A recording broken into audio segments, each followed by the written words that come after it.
É isso aí, pessoal, estamos aqui para mais um vídeo do canal. Hoje eu vou falar sobre um assunto que, cara, eu nem sei como categorizar, né? Que é a respeito de dupla cidadania, bastardos e filhos ilegítimos, tá, gente?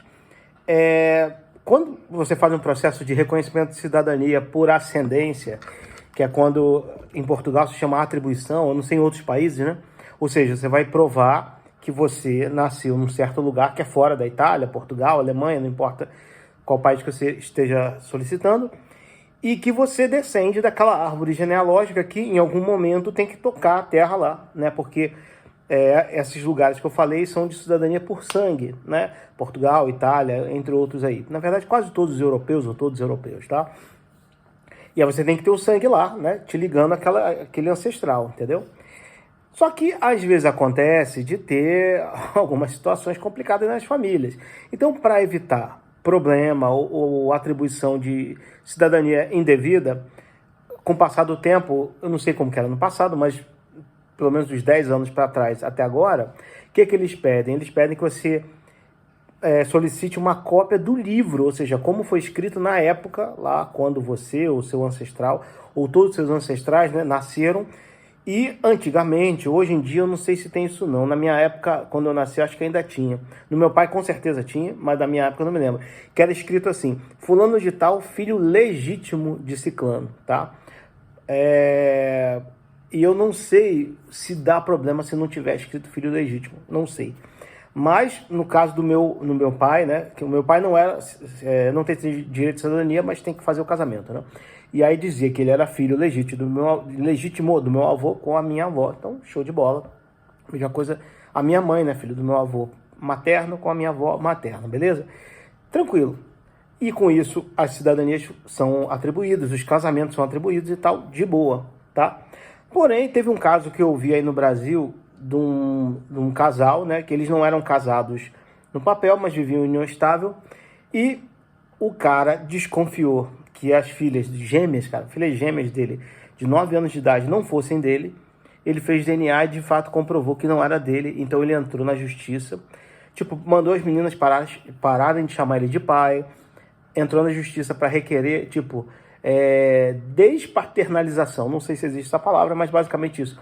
Elas deixariam de ser filhas dele, né, no papel. Agora imagina se esse cara, né, tem cidadania europeia e tivesse concedido essa cidadania para as filhas, né, ou para as supostas filhas, né? Complicado. Por isso que, eu não sei hoje, mas quando eu fui dar entrada na minha cidadania, complicava muito se você não fosse filho do casamento resultante, entendeu? Ou seja, você é filho de um casal que não estão casados e tal, tem que provar união estável com pelo menos tantos anos. Teve um caso lá da colega que trabalhou comigo lá, ela tinha ascendência portuguesa, a mãe dela é portuguesa, acho que ela tá viva ainda, espero. Enfim, e ela teve que mostrar teste do pezinho e tal, não sei o quê, porque os pais não eram casados, entendeu? Então ficou uma situação mais complicada para ela do que para mim, se eu não me engano. Ela chegou a pegar a cidadania dela um pouco antes de mim, mas ela teve muita dor de cabeça em provar que ela de fato era filha da pessoa. No caso dela era menos mal, porque o ancestral em questão era a mãe e não o pai, né? Então não teria esse problema que eu acabei de falar aqui. Mas como é que faz numa situação dessa, né? Eu não sei se volta atrás a cidadania. Eu acho que teria que processar.